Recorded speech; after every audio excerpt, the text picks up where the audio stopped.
स्वागत है आपका दोस्तों बिहार न्यूज में। मैं हूं फिरदौस गनी, आप देख रहे हैं केडीबी लाइव। दोस्तों आज हो चुका है 6 अगस्त 2026। तो आज की पूरे बिहार की टॉप न्यूज लेकर आए हैं आपके लिए। वीडियो शुरू करने से पहले आपसे एक रिक्वेस्ट है कि अगर आप पहली बार चैनल पर आए हैं तो चैनल को सब्सक्राइब करके बेल आइकन को प्रेस कर दीजिए और साथ ही साथ वीडियो को लाइक कर दीजिए, अपने दोस्तों के साथ शेयर भी कीजिए। तो चलिए चलते हैं आज की खबरों की ओर। बिहार सरकार ने राशन कार्ड से वंचित पात्र परिवारों को बड़ी राहत देने का फैसला किया है। सरकार का लक्ष्य 15 अगस्त तक करीब 11 लाख नए परिवारों को राशन कार्ड उपलब्ध कराने का है। इसके लिए आवेदन प्रक्रिया तेज कर दी गई है और सभी जिलों के अधिकारियों को समय पर पात्र लोगों का आवेदन स्वीकार करके पूरी प्रक्रिया करने के निर्देश दिए गए हैं। सरकार के अनुसार जिन परिवारों के पास अभी तक राशन कार्ड नहीं है और जो पात्रता की शर्तों को पूरा करते हैं, वे ऑनलाइन या फिर अपने प्रखंड और जन वितरण प्रणाली से जुड़े संबंधित कार्यालयों के माध्यम से आवेदन कर सकते हैं। आवेदन के बाद दस्तावेजों का सत्यापन किया जाएगा और पात्र पाए जाने पर नया राशन कार्ड जारी कर दिया जाएगा, जिससे उन्हें सरकार की खाद्यान्न योजना का लाभ मिल सकेगा। बिहार की राजनीति में एक अहम घटनाक्रम सामने आया है। उपेंद्र कुशवाहा के बेटे दीपक प्रकाश को बिहार विधान परिषद का सदस्य मनोनीत कर दिया है, यानी कि एमएलसी बना दिया है। यह फैसला ऐसे समय में आया है जब उनके मंत्री बने रहने को लेकर के लगातार राजनीतिक सवाल उठाए जाते थे। इस नियुक्ति के बाद उन अटकलों पर काफी हद तक विराम लग गया है, जो पिछले कुछ दिनों से राजनीतिक गलियारों में चर्चा का विषय बनी हुई है। दीपक प्रकाश लंबे समय से भारतीय जनता पार्टी के वरिष्ठ नेताओं में शामिल रहे हैं और संगठन में कई महत्वपूर्ण जिम्मेदारियां निभा चुके हैं। दीपक प्रकाश लंबे समय से उपेंद्र कुशवाहा की पार्टी के सदस्य रहे हैं और संगठन में कई महत्वपूर्ण जिम्मेदारियां संभाल चुके हैं। एमएलसी बनाए जाने के बाद अब उनका मंत्री पद संवैधानिक रूप से भी सुरक्षित माना जा रहा है। आरजेडी के नेता तेज प्रताप यादव एक बार फिर से चर्चा में हैं। इस बार वजह उनकी एक वायरल वीडियो है जिसमें वे बॉलीवुड अभिनेत्री मल्लिका शेरावत के साथ नजर आ रहे हैं। वीडियो सामने आने के बाद सोशल मीडिया पर तरह तरह की चर्चाएं शुरू हो गई है और लोग इसके पीछे की वजह जानने की कोशिश कर रहे हैं। बताया जा रहा है कि ये वीडियो एक कार्यक्रम के दौरान रिकॉर्ड किया गया जहां तेज प्रताप यादव और मल्लिका शेरावत की मुलाकात हुई। जब वीडियो में दोनों बातचीत करते और फिर एक दूसरे का अभिवादन करते हुए दिखाई दे रहे हैं। हालांकि इस वीडियो को लेकर के सोशल मीडिया पर तरह तरह के दावे किए जा रहे हैं, लेकिन आधिकारिक तौर पर किसी विशेष राजनीतिक या फिर अन्य उद्देश्य की पुष्टि नहीं हुई है। वीडियो वायरल होने के बाद ये चर्चा का विषय बन गया है और लोग इस पर अपनी अपनी प्रतिक्रिया दे रहे हैं। वहीं पर राजनीतिक विश्लेषकों का मानना है कि सोशल मीडिया पर वायरल होने वाले ऐसे वीडियो अक्सर लोगों का ध्यान तेजी से आकर्षित करते हैं। दीपक प्रकाश के बिहार विधान परिषद सदस्य यानी कि एमएलसी मनोनीत होने के बाद राष्ट्रीय लोक मोर्चा के प्रमुख उपेंद्र कुशवाहा ने बड़ा बयान दिया है। उन्होंने कहा है कि यह फैसला अचानक नहीं लिया गया, बल्कि ये पहले से ही तय एनडीए का निर्णय था। उनके इस बयान के बाद मंत्री पद को लेकर के चल रहा विवाद काफी हद तक शांत होता हुआ दिखाई दे रहा है। उपेंद्र कुशवाहा ने कहा है कि एनडीए नेतृत्व ने पहले ही इस विषय पर निर्णय ले लिया था और उसी के तहत दीपक प्रकाश को विधान परिषद भेजा गया है। हाल के दिनों में सुप्रीम कोर्ट में मंत्री पद को लेकर के उठे सवालों के बीच ये नियुक्ति काफी महत्वपूर्ण मानी जा रही है। राजनीतिक गलियारों में इस फैसले को लेकर के कई तरह की चर्चाएं चल रही थी, जिन पर अब काफी हद तक विराम लग गया है। राजनीतिक जानकारों का मानना है कि दीपक प्रकाश के एमएलसी बनने के बाद अब उनके मंत्री पद को लेकर के चल रही संवैधानिक और राजनीतिक बहस थमती हुई नजर आ रही है। बिहार से शिक्षा व्यवस्था को लेकर के एक हैरान कर देने वाला मामला सामने आया है। यहाँ एक सरकारी स्कूल में पिछले 13 वर्षों से 417 बच्चे गाय भैंस के तबेले के बीच पढ़ाई करने को मजबूर हैं। स्कूल भवन पर तबेले का कब्जा होने के कारण बच्चों को सुरक्षित और फिर बेहतर माहौल में शिक्षा नहीं मिल पा रही है। स्थानीय लोगों का कहना है कि इस समस्या की शिकायत कई बार संबंधित अधिकारियों से की गई, लेकिन अब तक कोई भी अस्थायी समाधान नहीं निकला है। स्कूल में पढ़ने वाले बच्चों और फिर उनके अभिभावकों का कहना है कि तबेले की वजह से स्कूल परिसर में गंदगी, दुर्गंध और फिर कई तरह की परेशानियां बनी रहती है। जब बरसात के मौसम में हालात और भी खराब हो जाते हैं, जिससे पढ़ाई प्रभावित होती है और फिर शिक्षकों को भी सीमित संसाधनों के बीच बच्चों की पढ़ाई जारी रखनी पड़ रही है। बांकीपुर विधानसभा उपचुनाव के नतीजे के बाद बिहार की राजनीति में एक नई चर्चा शुरू हो गई है। सवाल ये उठाए जा रहे हैं कि क्या जनसुराज के संस्थापक प्रशांत किशोर की जीत के पीछे आरजेडी का कोई साइलेंट सपोर्ट था। कुछ राजनीतिक विश्लेषकों का मानना है कि महागठबंधन के वोटों के बंटवारे और फिर चुनावी रणनीति ने एक मुकाबले को दिलचस्प बना दिया है। हालांकि इस बात की कोई भी आधिकारिक पुष्टि नहीं हुई है कि आरजेडी ने जनसुराज को कोई भी प्रत्यक्ष या अप्रत्यक्ष समर्थन दिया था। दूसरी ओर आरजेडी नेताओं का कहना है कि पार्टी ने अपना उम्मीदवार पूरी मजबूती के साथ चुनावी मैदान में उतारा था और तेजस्वी यादव ने भी चुनाव प्रचार में सक्रिय भूमिका निभाई थी। वहीं पर जनसुराज का दावा है कि ये जीत पूरी तरह जनता के समर्थन और पार्टी के संगठन की मेहनत का परिणाम है। दोनों दलों की ओर से साइलेंट सपोर्ट की चर्चाओं को लेकर के अलग अलग प्रतिक्रिया सामने आ रही है। राजनीतिक जानकारों का मानना है कि बांकीपुर का परिणाम आने वाले विधानसभा चुनाव से पहले कई नए राजनीतिक समीकरणों को जन्म दे सकता है। हालांकि साइलेंट सपोर्ट को लेकर के चल रही चर्चाएं अभी केवल राजनीतिक अटकलों का हिस्सा है।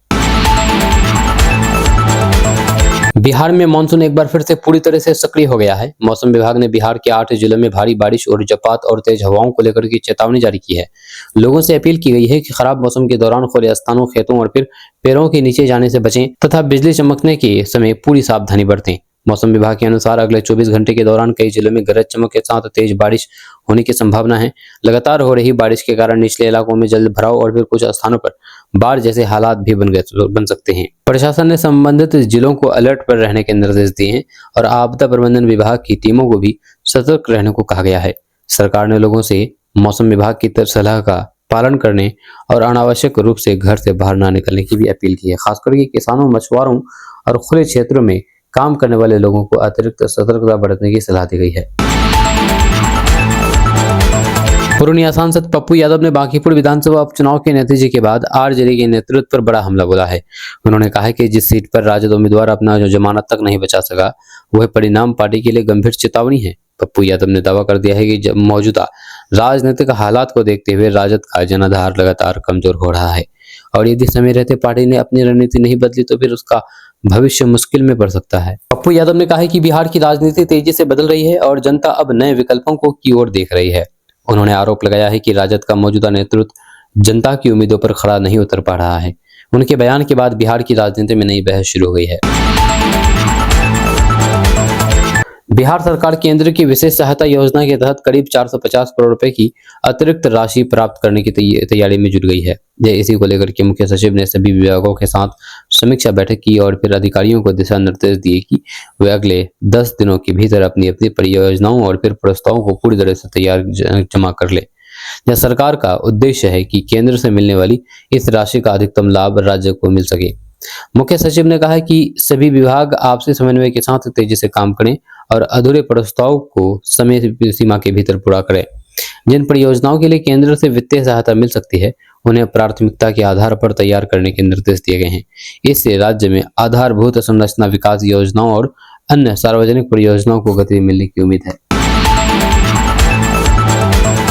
दोस्तों, बांकीपुर उपचुनाव के बाद आरजेडी के भीतर बयानबाजी तेज होती नजर आ रही है। इस बीच आरजेडी विधायक भाई वीरेंद्र ने पार्टी के नेता शक्ति सिंह यादव के बयान पर कड़ी नाराजगी जताई है। उन्होंने कहा है कि खामोश रहो, जब तुम राजनीति में पैदा भी नहीं हुए थे तब से मैं राजनीति कर रहा हूं। अगर पोल खोल दूंगा तो फिर किसी को मुंह दिखाने लायक नहीं रहोगे। उनके इस बयान के बाद पार्टी के अंदर चल रहे मतभेदों की चर्चा और तेज हो गई है। भाई वीरेंद्र ने कहा है कि उन्होंने वर्षों तक पार्टी के लिए संघर्ष किया है और हमेशा संगठन के साथ खड़े रहे हैं। उन्होंने ये भी कहा है कि किसी को भी बिना तथ्यों के वरिष्ठ नेताओं पर टिप्पणी नहीं करना चाहिए। उनके बयान के बाद राजनीतिक गलियारों में ये चर्चा शुरू हो गई है कि बांकीपुर उपचुनाव के बाद आरजेडी के भीतर अंदरूनी असंतोष खुल करके सामने आने लगा है। बच्चों के स्वास्थ्य को लेकर के सरकार ने महत्वपूर्ण पहल शुरू की है। अब स्कूलों में छात्रों की स्वास्थ्य निगरानी को लेकर के पहले अधिक मजबूत बनाया जाएगा। इसके लिए एक डिजिटल रजिस्टर तैयार किया जाएगा जिसमें विद्यार्थियों के स्वास्थ्य से जुड़ी महत्वपूर्ण जानकारियां दर्ज की जाएगी। इस व्यवस्था का उद्देश्य बीमारियों की समय पर पहचान करना और जरूरत पड़ने पर तुरंत उपचार सुनिश्चित करना है। यह नई व्यवस्था के तहत स्कूल में समय समय पर स्वास्थ्य जांच शिविर आयोजित किए जाएंगे। डॉक्टरों और फिर स्वास्थ्य कर्मियों की टीम छात्रों की नियमित जांच करेगी और फिर यदि किसी बच्चे में बीमारी के लक्षण पाए जाते हैं तो फिर उसका रिकॉर्डेड डिजीज रजिस्टर्ड में दर्ज किया जाएगा। इससे बच्चों के स्वास्थ्य की लगातार निगरानी रखना आसान होगा और गंभीर बीमारियों की पहचान शुरुआती चरणों में हो सकेगी। सरकार का मानना है कि इस पहल से स्कूल में पढ़ने वाले बच्चों का स्वास्थ्य बेहतर होगा और फिर बीमारियों के फैलाव को भी समय रहते रोका जा सकेगा। शिक्षा और स्वास्थ्य विभाग मिलकर के इस व्यवस्था को लागू करेंगे ताकि विद्यार्थियों को स्वस्थ और फिर सुरक्षित शैक्षणिक वातावरण उपलब्ध कराया जा सके। बिहार के मुजफ्फरपुर में प्रस्तावित सैटेलाइट टाउनशिप परियोजना को लेकर के बड़ी जानकारी सामने आई है। इस टाउनशिप में जमीन की बिक्री पहले आओ पहले पाओ के आधार पर की जाएगी। सरकार का उद्देश्य योजनाबद्ध तरीके से आधुनिक आवासीय और फिर व्यवसायिक क्षेत्र विकसित करना है, ताकि बढ़ती आबादी और फिर शहरी जरूरतों को बेहतर ढंग से पूरी किया जा सके। इस परियोजना के तहत सड़क, बिजली, पानी, पार्क, ड्रेनेज और फिर अन्य आधुनिक सुविधाओं के साथ विकसित प्लॉट उपलब्ध कराए जाएंगे। सरकार का मानना है कि सैटेलाइट टाउनशिप बनने से मुजफ्फरपुर के शहरी विकास को नई गति मिलेगी और लोगों को बेहतर आवासीय सुविधा मिल सकेगी। परियोजना के लिए आवश्यक तैयारियां भी तेज कर दी गई है। वहीं पर अधिकारियों के अनुसार जमीन आवंटन की पूरी प्रक्रिया पूरी तरह पारदर्शी होगी। इच्छुक लोग निर्धारित प्रक्रिया के तहत आवेदन कर सकेंगे और फिर उपलब्धता के आधार पर प्लॉट और फिर आवंटित किया जाएगा। पश्चिम बंगाल से सांप्रदायिक सौहार्द और फिर सामाजिक जिम्मेदारी की एक मिसाल सामने आई है। जब पश्चिम बंगाल के कुछ इलाकों में मस्जिद प्रबंधन समिति ने ध्वनि प्रदूषण को कम करने और प्रशासन के निर्देश का पालन करते हुए स्वच्छता से लाउड स्पीकर हटा दिए हैं। मस्जिद से लाउड स्पीकर हटा दिए हैं। इस पहल की स्थानीय लोगों ने भी सराहना की है और फिर इसे सामाजिक सहयोग का सकारात्मक उदाहरण बताया जा रहा है। बताया जा रहा है कि यह कदम ध्वनि प्रदूषण को नियंत्रित करने और अदालत और फिर प्रदूषण नियंत्रण बोर्ड के दिशा निर्देशों का पालन करने के उद्देश्य से उठाया गया है। कई जगहों पर मस्जिद समितियों ने बिना किसी विवाद के स्वयं आगे बढ़ा करके लाउड स्पीकर हटाए, जिससे लोगों के बीच सकारात्मक संदेश गया है। इस पहल की चर्चा अब राज्य के कई हिस्सों में हो रही है। स्थानीय लोगों का कहना है कि ऐसे कदम समाज में आपसी भाईचारा और फिर कानून के प्रति सम्मान की भावना को मजबूत करते हैं। वहीं पर प्रशासन ने भी नियमों का पालन करने वाले सभी धार्मिक संस्थानों की सराहना की है और कहा है कि ध्वनि प्रदूषण को नियंत्रित करना सभी की सहज जिम्मेदारी है। सोशल मीडिया पर इन दिनों एक वीडियो तेजी से वायरल हो रहा है, जिसमें एक यात्री ट्रेन में सफर करने के दौरान अपना टेबल फैन लेकर के पहुंच जाता है। जब गर्मी से राहत पाने के लिए वह पंखे को ट्रेन में मौजूद चार्जिंग पॉइंट में प्लग करने की कोशिश करता है, लेकिन जैसे ही वह इसे चलाने की कोशिश करता है तो पंखा चालू नहीं होता है। बताया जा रहा है कि ट्रेन के चार्जिंग सॉकेट और फिर पंखे की बिजली व्यवस्था अलग होने के कारण यह प्रयोग पूरी तरह से फेल हो गया। रिपोर्ट्स के मुताबिक यात्री ने कई बार पंखे का प्लग लगाने की कोशिश की, जिससे चार्जिंग सॉकेट को भी नुकसान पहुंचाने की आशंका जताई गई है। वहीं पर विशेषज्ञों का कहना है कि ट्रेन के चार्जिंग पॉइंट मोबाइल और फिर छोटे इलेक्ट्रॉनिक उपकरणों के लिए बनाए जाते हैं, इसीलिए उन पर ऐसी भारी उपकरण चलाने की कोशिश करना सुरक्षित नहीं होता। इसे शॉर्ट सर्किट या फिर अन्य तकनीकी समस्या भी हो सकती है। ये वीडियो सोशल मीडिया पर इन दिनों काफी तेजी के साथ वायरल हो रहा है और लोग प्रतिक्रिया दे रहे हैं। कई यूजर्स इसे मजेदार बता रहे हैं, जबकि कई लोगों ने इसे लापरवाही बताते हुए रेलवे की संपत्ति का सही उपयोग की अपील की है। बिहार में एक बार फिर से वंदे भारत एक्सप्रेस ट्रेन पर पत्थरबाजी की घटना सामने आई है। जानकारी के अनुसार पूर्वी चंपारण जिले के सुगोली स्टेशन के पास चलती वंदे भारत एक्सप्रेस पर अज्ञात लोगों ने पत्थर फेंके। इस घटना में ट्रेन के C4 कोच की खिड़की का शीशा टूट गया, जिससे डिब्बे में बैठे यात्रियों के बीच कुछ देर के लिए अफरा तफरी का माहौल बन गया। राहत की बात यह है कि इस घटना में किसी यात्री की घायल होने की सूचना नहीं है।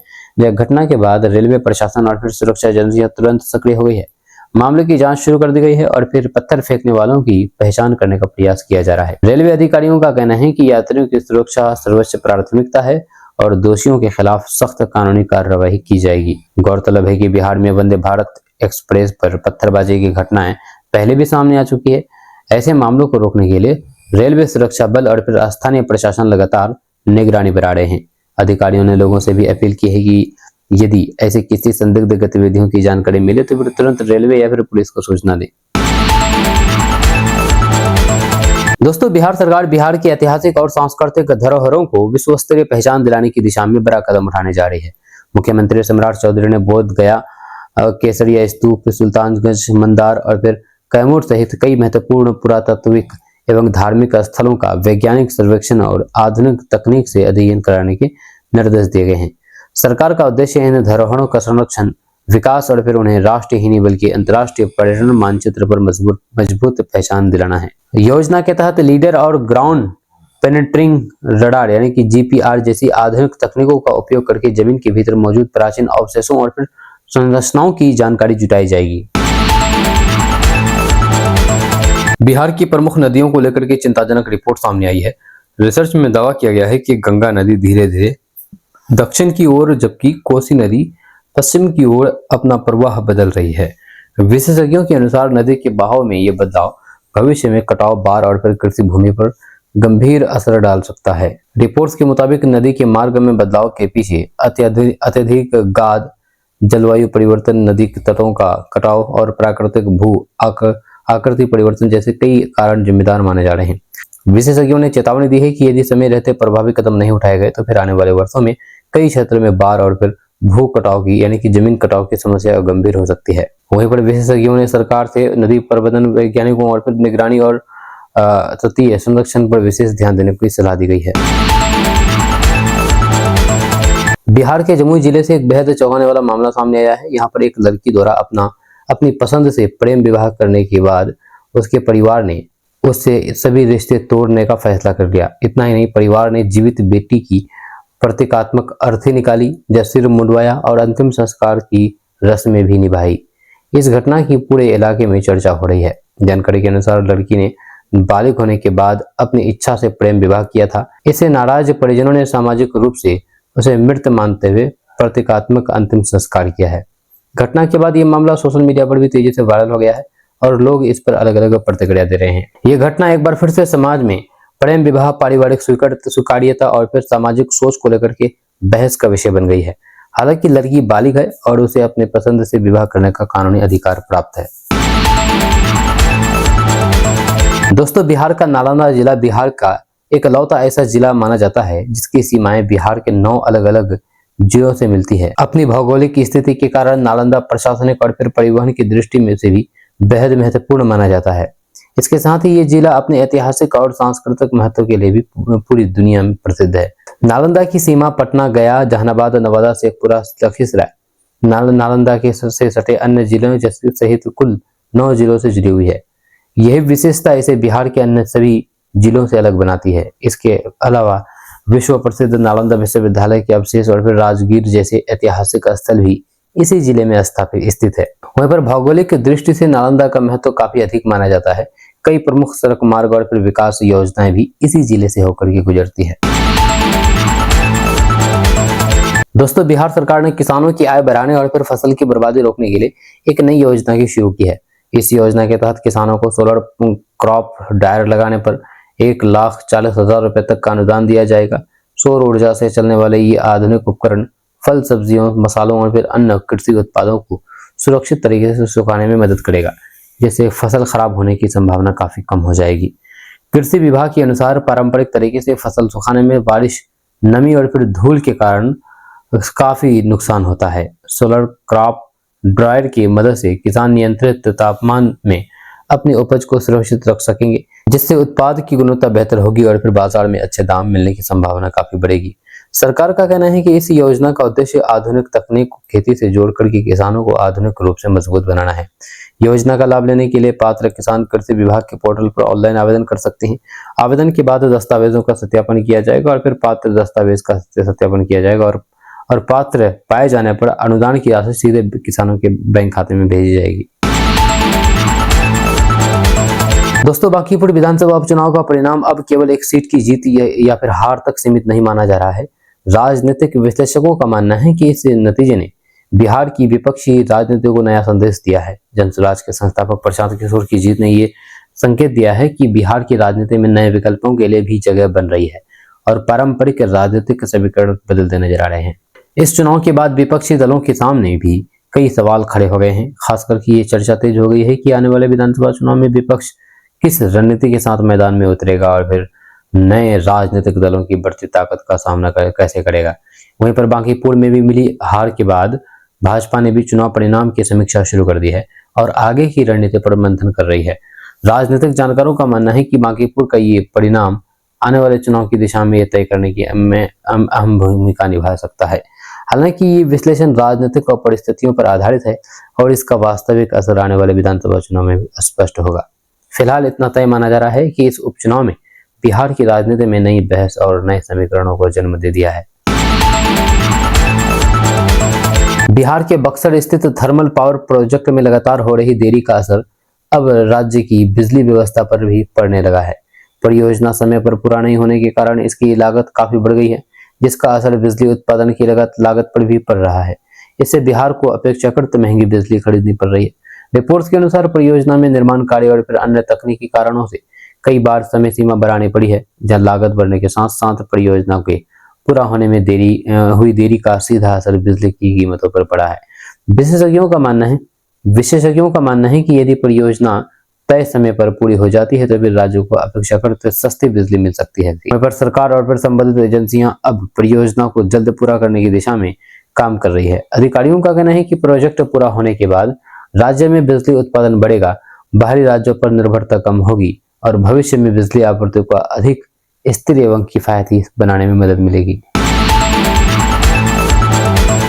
बिहार सरकार ने आंगनबाड़ी केंद्रों पर मिलने वाले पोषण आहार में बड़ा बदलाव किया है।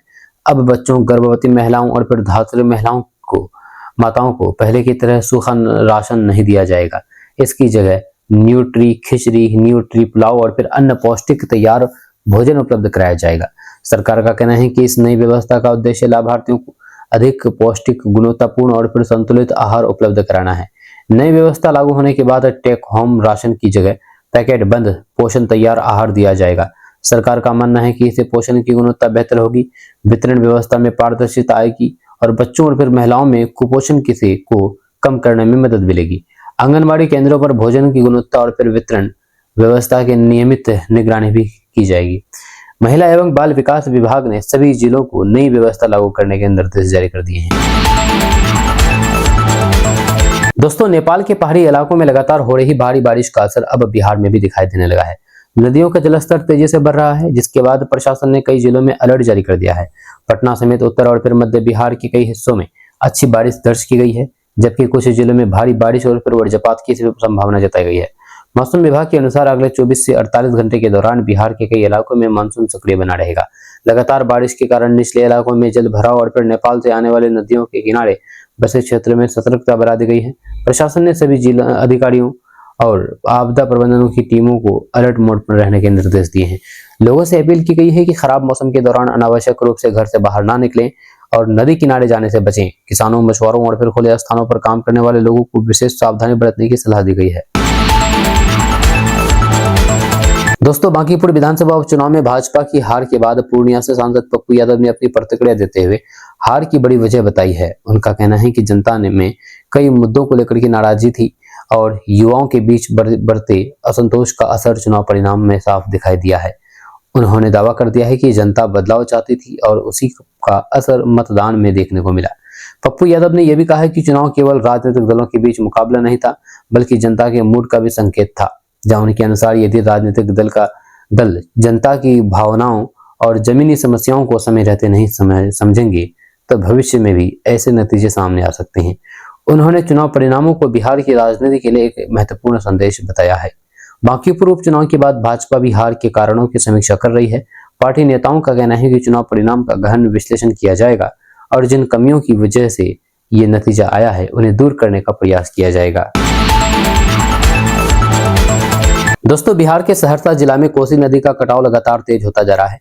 नदी के बढ़ते जलस्तर और फिर तेज बहाव के कारण कई गांवों में हालात गंभीर बने हुए हैं। रिपोर्ट्स के अनुसार दर्जनों घर नदी में समा चुके हैं, जबकि कई अन्य मकान अभी भी कटाव की जद में हैं। प्रभावित परिवार सुरक्षित स्थानों की ओर पलायन करने को मजबूर हैं और प्रशासन लगातार स्थिति पर नजर बनाए हुए हैं। स्थानीय लोगों का कहना है कि पिछले कुछ दिनों से नदी का कटाव लगातार बढ़ रहा है, जिससे खेत, सड़कें और फिर रिहायशी इलाके प्रभावित हो रहे हैं। जिला प्रशासन और फिर आपदा प्रबंधन विभाग की टीम भी प्रभावित क्षेत्र में राहत एवं बचाव कार्य में जुटी हुई है। संवेदनशील इलाकों में रहने वाले लोगों को सुरक्षित स्थानों पर जाने की सलाह दी गई है और तटबंधों की निगरानी में बढ़ा दी गई है। नेपाल में लगातार हो रही बारिश के कारण कोसी नदी का जलस्तर बढ़ा हुआ है, जिससे आने वाले दिनों में स्थिति और चुनौतीपूर्ण हो सकती है। दोस्तों, बांकीपुर विधानसभा उपचुनाव में जीत के बाद विधायक बने जनसुराज के संस्थापक प्रशांत किशोर ने भाजपा सांसद मनोज तिवारी पर तीखा हमला बोला है। उन्होंने मनोज तिवारी को फ्रॉड आदमी बताते हुए कहा कि अगर उन्हें हिम्मत है तो भरत तिवारी के परिवार को न्याय दिला करके दिखाएं। प्रशांत किशोर ने आरोप लगाया है कि पीड़ित परिवार के नाम पर राजनीति करना बेहद गलत है और इससे जनता का भरोसा कमजोर होता है। प्रशांत किशोर ने कहा है कि चुनाव के समय कई नेता बिहार आते हैं, लेकिन चुनाव खत्म होने के बाद जनता और फिर पीड़ित परिवारों को भूल जाते हैं। उन्होंने दावा किया है कि यदि कोई नेता वास्तव में जनता के साथ खड़ा है तो उसे केवल बयान देने के बजाय न्याय दिलाने के लिए ठोस कदम उठाने चाहिए। उन्होंने भरत तिवारी मामले को लेकर भी सरकार और संबंधित पक्षों से निष्पक्ष कार्रवाई की मांग की है। प्रशांत किशोर की इस बयान के बाद बिहार की राजनीति में बयानबाजी और तेज हो गई है। राजनीतिक दल एक दूसरे पर आरोप प्रत्यारोप लगा रहे हैं, जबकि भरत तिवारी प्रकरण को लेकर भी चर्चाएं लगातार जारी है। दोस्तों, बांकीपुर विधानसभा उपचुनाव के बाद जनसुराज के संस्थापक और नवनिर्वाचित विधायक प्रशांत किशोर ने केंद्रीय मंत्री गिरिराज सिंह के बयान पर तीखी प्रतिक्रिया दी है। प्रशांत किशोर ने कहा है कि आप अपना मंत्रालय देखें, जनता ने अपना फैसला सुना दिया है। उन्होंने आरोप लगाया है कि चुनाव के दौरान भाजपा नेताओं ने कई तरह के बयान दिए, लेकिन जनता ने अपने ओर से उनको जवाब दिया है। प्रशांत किशोर ने कहा है कि चुनावी नतीजे का सम्मान किया जाना चाहिए और फिर नेताओं को जनता के फैसले को स्वीकार करना चाहिए। उन्होंने दावा किया है कि बांकीपुर की जीत जनता के भरोसे और फिर जनसुराज के लगातार जनसंपर्क अभियान का परिणाम है। जब उनके इस बयान के बाद बिहार की राजनीति में बयानबाजी और तेज हो गई है। दोस्तों, किशनगंज में पति समेत 4 ससुराल वालों पर दहेज प्रताड़ना की प्राथमिकी दर्ज हुई है। जब किशनगंज से एक बार फिर से महिला की सुरक्षा और दहेज प्रताड़ना से जुड़ा मामला सामने आया है। सदर थाना क्षेत्र की एक महिला ने अपने पति समेत ससुराल पक्ष के 4 लोगों पर दहेज के लिए प्रताड़ित करने का गंभीर आरोप लगाया है। जब पीड़िता की शिकायत के आधार पर महिला थाना में प्राथमिकी दर्ज कर ली गई है और पुलिस पूरे मामले की जांच में जुटी है। जब मामला किशनगंज सदर थाना क्षेत्र का है। दर्ज प्राथमिकी के अनुसार पीड़िता की शादी करीब 6 वर्ष पहले हुई थी। महिला का आरोप है कि शादी के कुछ समय बाद ही दहेज की मांग को लेकर के उसके साथ लगातार मानसिक और शारीरिक प्रताड़ना की जाने लगी। विरोध करने पर उसके साथ दुर्व्यवहार किया जाता था और उसे तरह तरह से परेशान किया जाता था। जब पीड़िता ने अपने आवेदन में यह भी बताया है कि गर्भवती होने के दौरान उसकी तबीयत खराब हो गई थी, जिसके बाद वह अपने मायके चली गई। इस दौरान उसे जानकारी मिली कि उसके पति ने दूसरी शादी कर ली है। इस बात की जानकारी मिलने के बाद उसने न्याय की मांग करते हुए महिला थाना का दरवाजा खटखटाया और पूरे मामले की लिखित शिकायत दर्ज कराई है। महिला की शिकायत पर पुलिस ने मामला दर्ज कर लिया है। महिला थाना पुलिस का कहना है कि आवेदन में लगाए गए सभी आरोपों की निष्पक्ष जांच की जा रही है। जांच के दौरान जो भी तथ्य सामने आएंगे उनके आधार पर आगे की कानूनी कार्रवाई की जाएगी। वहीं पर दहेज प्रताड़ना से जुड़े मामले लगातार सामने आ रहे हैं, जो समाज के लिए चिंता का विषय है। कानून दहेज लेना और देना दोनों को अपराध मानता है। यदि किसी महिला के साथ दहेज के नाम पर मानसिक या फिर शारीरिक उत्पीड़न किया जाता है तो फिर उसके खिलाफ सख्त कानूनी कार्रवाई का प्रावधान है। जब फिलहाल इस मामले में प्राथमिकी दर्ज हो चुकी है और पुलिस जांच में जुटी हुई है। जांच पूरी होने के बाद ही यह स्पष्ट हो पाएगा कि आरोपों में कितनी सच्चाई है। वहीं पर पीड़िता को न्याय मिलने की उम्मीद है और पुलिस का कहना है कि मामले की निष्पक्ष जांच करके कानून के अनुसार आगे की कार्रवाई की जाएगी। आपका इसके बारे में क्या कहना है नीचे कमेंट बॉक्स में कमेंट करके जरूर देगा। आपका इसके बारे में क्या कहना है नीचे कमेंट बॉक्स में कमेंट करके जरूर देगा। दोस्तों, किशनगंज में रेलवे को लेकर के किशनगंज सांसद डॉक्टर जावेद आजाद ने बड़ी पहल की है। दरअसल किशनगंज लोकसभा क्षेत्र की लंबे समय से लंबित रेल परियोजनाओं और यात्री सुविधाओं को लेकर के किशनगंज सांसद डॉक्टर जावेद आजाद ने केंद्रीय रेल मंत्री को विस्तार से ज्ञापन सौंपा है। ज्ञापन में किशनगंज शहर में 2 रेल ओवरब्रिज यानी कि ROB के निर्माण, गलगलिया रेलवे स्टेशन के विकास, किशनगंज और ठाकुरगंज स्टेशनों की सुरक्षा व्यवस्था मजबूत करने तथा अमृत भारत स्टेशन योजना के कार्यों में तेजी लाने जैसी कई महत्वपूर्ण मांगे शामिल है। सांसद डॉक्टर जावेद आजाद ने कहा है कि किशनगंज लोकसभा क्षेत्र पूर्वोत्तर भारत का प्रवेश द्वार है और अंतर्राष्ट्रीय सीमाओं से जुड़े होने के कारण यहां मजबूत रेल अवसंरचना केवल सुविधा का विषय नहीं बल्कि क्षेत्रीय विकास और रणनीतिक दृष्टि से भी आवश्यक है। ज्ञापन में संपार फाटक संख्या SK 313 और SK 314 पर बनने वाले जाम को सबसे बड़ी समस्या बताया है। सांसद डॉक्टर जावेद आजाद के अनुसार इन फाटकों पर प्रतिदिन भारी यातायात दबाव रहता है, जिससे विद्यार्थियों, मरीजों, व्यापारियों और आम लोगों को काफी परेशानी होती है। उन्होंने दोनों स्थानों पर जल्द ही रेल ओवरब्रिज निर्माण के लिए बिहार सरकार के साथ समन्वय स्थापित कर परियोजनाओं को मंजूरी देने और निर्माण कार्य शुरू करने का अनुरोध किया है। सांसद डॉक्टर जावेद आजाद ने सीमावर्ती गलगलिया रेलवे स्टेशन के विकास को भी प्राथमिकता देने की मांग की है। उन्होंने गलगलिया स्टेशन पर ठहराव, लिंकिंग यार्ड के निर्माण तथा स्टेशन के उन्नयन की आवश्यकता बताई है। उनका कहना है कि नेपाल और पश्चिम बंगाल की सीमा से सटा होने के कारण इस स्टेशन का सामरिक और व्यावसायिक महत्व काफी अधिक है। जहां अमृत भारत स्टेशन योजना के कार्यों में तेजी की मांग। ज्ञापन में किशनगंज और ठाकुरगंज रेलवे स्टेशनों पर अमृत भारत स्टेशन योजना के तहत चल रहे निर्माण कार्यों को निर्धारित समय सीमा में पूरा करने की मांग की गई है।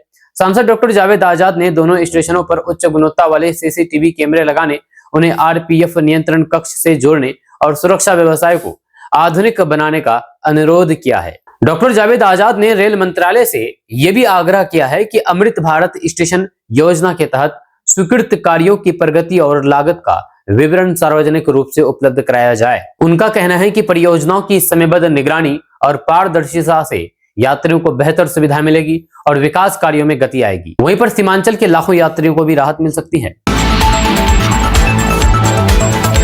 दोस्तों, अगर आप किशनगंज से सिलीगुड़ी की तरफ जाएंगे 4 लाइन से NH-27 में, तो आप पाएंगे कि NH-27 पूरी तरह से जर्जर हो चुकी है। लोगों को जाने में इतनी परेशानी हो रही है कि एक बार जो इस रास्ते से गुजर जाए तो दोबारा आने में भी सोचते हैं। जी हाँ, अगर आप भी किशनगंज से सिलीगुड़ी की तरफ जाते हैं तो आप भी देखते होंगे कि NH-27 किस तरह से खराब हो गई है। जब उनकी जर्जर हालात को देख करके ना NHAI के कोई अधिकारी जागा है और ना ही कोई जनप्रतिनिधि। आपको बता दूं कि NH-27 में किशनगंज से सिलीगुड़ी लगभग हजारों गाड़ियां चलती हैं और हजारों गाड़ियों को इतनी परेशानी हो रही है कि कुछ कहने की बात ही नहीं है कि उस गड्ढे में गाड़ी जाने से गाड़ी टूट भी सकती है। इस कदर सड़क खराब हो गई है, लेकिन अब तक कुछ भी नहीं हो सका है। जैसे कि आपको पता है कि केंद्र सरकार के जो मंत्री हैं नितिन गडकरी साहब, उनका कहना है कि हम तो अमेरिका के जैसा यहाँ पर अपने देश में सड़कें बना रहे हैं, लेकिन हकीकत क्या है वो आपके सामने में है। हम आपको इस पूरी खबर के बारे में बताएंगे विस्तार से, डिटेल से। उससे पहले आप हमारे इस पेज को फॉलो कर लीजिए अगर आप फॉलो नहीं किए तो। जी हाँ, अगर आप इन दिनों किशनगंज से सिलीगुड़ी की ओर NH-27 पर सफर करने निकलते हैं तो फिर कुछ ही किलोमीटर बाद ये एहसास होने लगता है कि ये देश के सबसे महत्वपूर्ण राष्ट्रीय राजमार्गों में से एक ये राजमार्ग को मरम्मत का इंतजार है। NH में डामर उखड़ चुका है या कहीं गहरे गड्ढे वाहन चालकों को अचानक ब्रेक लगाने पर मजबूर कर देता है। ओवर ब्रिजों पर, छत्तीसगढ़ सड़क और फिर राजमार्ग के गड्ढों में बारिश का पानी दुर्घटना का खतरा कई गुना बढ़ा रहा है। यही नहीं, कई जगहों पर तो घास भी उग गया है। पूर्वोत्तर राज्यों को देश के शेष हिस्सों से जोड़ने वाला ये राष्ट्रीय राजमार्ग केवल यानी कि NH केवल बिहार या फिर पश्चिम बंगाल के लिए ही नहीं बल्कि पूरे पूर्वोत्तर की आपूर्ति व्यवस्था की धुरी है। असम, मेघालय, अरुणाचल प्रदेश, नागालैंड, मणिपुर, मिजोरम, त्रिपुरा और सिक्किम जाने वाले मालवाहक वाहनों का सबसे बड़ा हिस्सा इसी कॉरिडोर से गुजरता है। जब पेट्रोलियम उत्पाद, खाद्यान्न, दवाइयां, निर्माण सामग्री, फल, सब्जियां और अन्य आवश्यक वस्तुओं की आपूर्ति इसी मार्ग पर निर्भर है। या सामरिक दृष्टि से भी ये सड़क बेहद महत्वपूर्ण मानी जाती है। दोस्तों, आज तक आपने कागज के नोट देखे होंगे और उसको इस्तेमाल किए होंगे, लेकिन अब मार्केट में प्लास्टिक के नोट भी आने वाले हैं।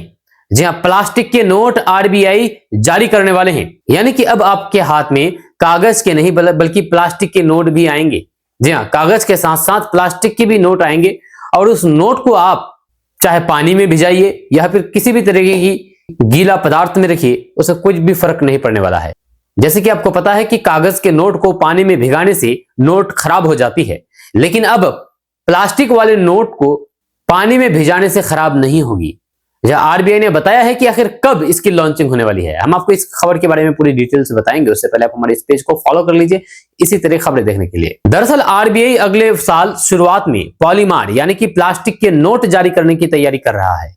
आपको बता दूं कि पॉलीमार नोट एक विशेष प्रकार के प्लास्टिक जैसे सिंथेटिक पदार्थ से बनाया जाता है। अगर सब कुछ ठीक ठाक रहा तो आप नए साल में प्लास्टिक के नोट का इस्तेमाल कर सकते हैं। दरअसल भारतीय रिजर्व बैंक यानी कि RBI के गवर्नर संजय मल्होत्रा ने बुधवार को कहा है कि RBI अगले वित्त वर्ष की शुरुआत में पॉलीमार यानी कि प्लास्टिक के नोट जारी करने की तैयारी कर रहा है। जब मौद्रिक नीति समीक्षा की घोषणा के बाद मल्होत्रा ने कहा कि कुछ देशों में पॉलीमार नोट का 30 वर्षों से अधिक समय तक चलने का रिकॉर्ड है। दोस्तों, कोचाधामन के पूर्व विधायक मास्टर मुजाहिद आलम ने ट्राई4 में अरबी, फारसी और मैथिली समेत अन्य भाषाओं को शामिल करने की मांग की है। दरअसल बात यह है कि किशनगंज से शिक्षा और फिर शिक्षक अभ्यर्थियों से जुड़ी एक महत्वपूर्ण खबर सामने आई है। बिहार लोक सेवा आयोग यानी कि BPSC की आगामी शिक्षक भर्ती परीक्षा ट्राई4 को लेकर के अब नई मांग उठने लगी है। किशनगंज के पूर्व विधायक और राजद नेता मास्टर मुजाहिद आलम ने राज्य सरकार से आग्रह किया है कि उच्च माध्यमिक यानी कि 11वीं और फिर 12वीं कक्षा के लिए होने वाली ट्राई4 भर्ती में अरबी, फारसी, बंगाली, मैथिली, भोजपुरी, मगही, पाली और संस्कृत जैसी भाषा विषयों को भी शामिल किया जाए। पूर्व विधायक मास्टर मुजाहिद आलम ने इस संबंध में बिहार के उप मुख्यमंत्री सम्राट चौधरी को पत्र भेजा है। इसके साथ ही उन्होंने बिहार सरकार के राजस्व एवं भूमि सुधार मंत्री डॉक्टर दिलीप कुमार जायसवाल से मुलाकात करके एक मांग पत्र भी सौंपा है। उनका कहना है कि इन भाषा विषयों के हजारों अभ्यर्थी लंबे समय से भर्ती प्रक्रिया में शामिल किए जाने की मांग कर रहे हैं, लेकिन अब तक उन्हें अवसर नहीं मिल पाया है। मास्टर मुजाहिद आलम ने अपने ज्ञापन में कहा कि ट्राई 4 के तहत उच्च माध्यमिक विद्यालयों में शिक्षक नियुक्ति के लिए अरबी, फारसी, बंगाली, मैथिली, भोजपुरी, मगही, पाली और संस्कृत के विषयों के पद भी शामिल किया जाए। उनका तर्क है कि इन विषयों की पढ़ाई कई विद्यालयों में होती है, लेकिन भर्ती में पद नहीं निकलने से अभ्यर्थियों के सामने रोजगार का संकट खड़ा हो गया है। इस मुद्दे पर मंत्री डॉक्टर दिलीप कुमार जायसवाल ने भी सकारात्मक आश्वासन दिया है। मुलाकात के दौरान उन्होंने कहा कि यह विषय अभ्यर्थियों और फिर शिक्षा व्यवस्था दोनों से जुड़ा हुआ है। उन्होंने भरोसा दिलाया है कि इस मांग को मुख्यमंत्री और फिर शिक्षा मंत्री के समक्ष रखा जाएगा तथा आवश्यक पहल करने का प्रयास किए जाएंगे। पूर्व विधायक मास्टर मुजाहिद आलम ने बताया है कि इस विषय को लेकर के मौलाना तनवीरुल कादरी ने उनसे मुलाकात करके एक मांग पत्र सौंपा था और राज्य स्तर पर इस मुद्दे को उठाने का आग्रह किया था। इसके बाद उन्होंने अभ्यर्थियों के हित को ध्यान में रखते हुए सरकार के समक्ष ये मांग रखी है। अब शिक्षक अभ्यर्थियों की नजर सरकार के अगले फैसले पर टिकी हुई है। यदि ट्राई 4 भर्ती में इन भाषा विषयों को शामिल किया जाता है तो हजारों अभ्यर्थियों को रोजगार का अवसर मिल सकता है। वहीं पर इन भाषाओं की पढ़ाई करने वाले विद्यार्थियों को भी भविष्य में योग्य शिक्षकों का लाभ मिलेगा।